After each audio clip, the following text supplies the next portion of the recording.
Vadodara bridge નીચે બનેલું રમતગમત સંકુલ ખાઈ રહ્યું છે ધૂળ। લાખોના ખર્ચે બનેલા રમતગમત સંકુલની અવદશા।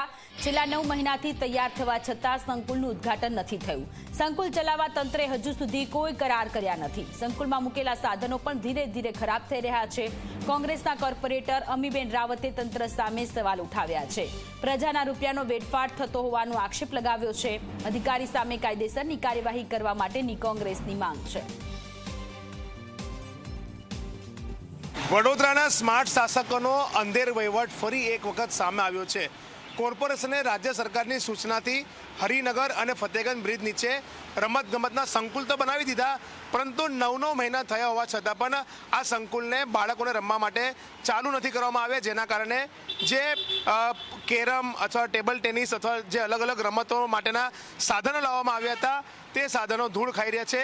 જે રીતના હું તમને બતાવવાની કોશિશ કરીશ કે આ જે ચેર છે, હું કેમેરામેનને કહીશ કે બતાવશે કે ચેર જોઈ શકો છો આપ કે ધૂળ ખાઈ રહી છે।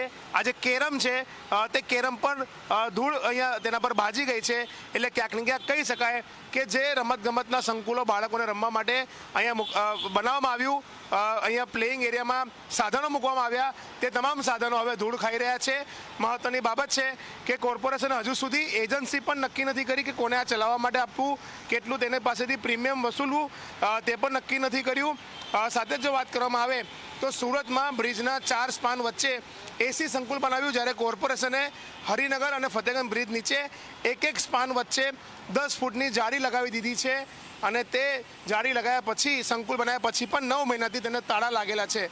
એટલે ક્યાંક ને ક્યાંક કહી શકાય કે રમતગમત સંકુલ જે ઉદ્દેશ્યથી બનાવવામાં આવ્યો હતો તે ઉદ્દેશ્ય પૂરો નથી થઈ રહ્યો। બાળકોને રમવા માટે હજુ સુધી ખુલ્લો નથી મૂકવામાં આવ્યો, એજન્સીને કામ નથી આપવામાં આવ્યું, પ્રીમિયમ નક્કી નથી કરવામાં આવ્યું, જેના કારણે આ શરૂ નથી થઈ શક્યું। ખંભાથી તાળા લાગેલા છે। ત્યારે સવાલ એ જ થઈ રહ્યો છે કે રમતગમત સંકુલ લાખો રૂપિયાના ખર્ચ કરીને કોર્પોરેશને બનાવી તો દીધા, પરંતુ ક્યારે બાળકો માટે શરૂ કરવામાં આવશે તે સવાલ અહીંયા ઉઠવા પામી રહ્યો છે। રવિ અગ્રવાલ, ઝી મીડિયા, વડોદરા। ફ્લાયઓવર કઈ જગ્યા હોય જ્યાં ઓલરેડી ટ્રાફિક વધારે હોય, કન્જેશન હોય, કન્જેશનવાળી જગ્યામાં તમે બીજી એવી પ્રવૃત્તિ કરો જ્યાં લોકો અવર જવર કરે તો કન્જેશન વધે। આપ જ કલ્પના કરો, અહીંયાથી ચાલીને આવતા અમને ડર લાગે એ રીતનું ટ્રાફિકનું બે બાજુ મૂવમેન્ટ હોય તો એક બાળકને લઈને કોઈ કઈ રીતના આવી શકે, એક્સિડન્ટ થાય।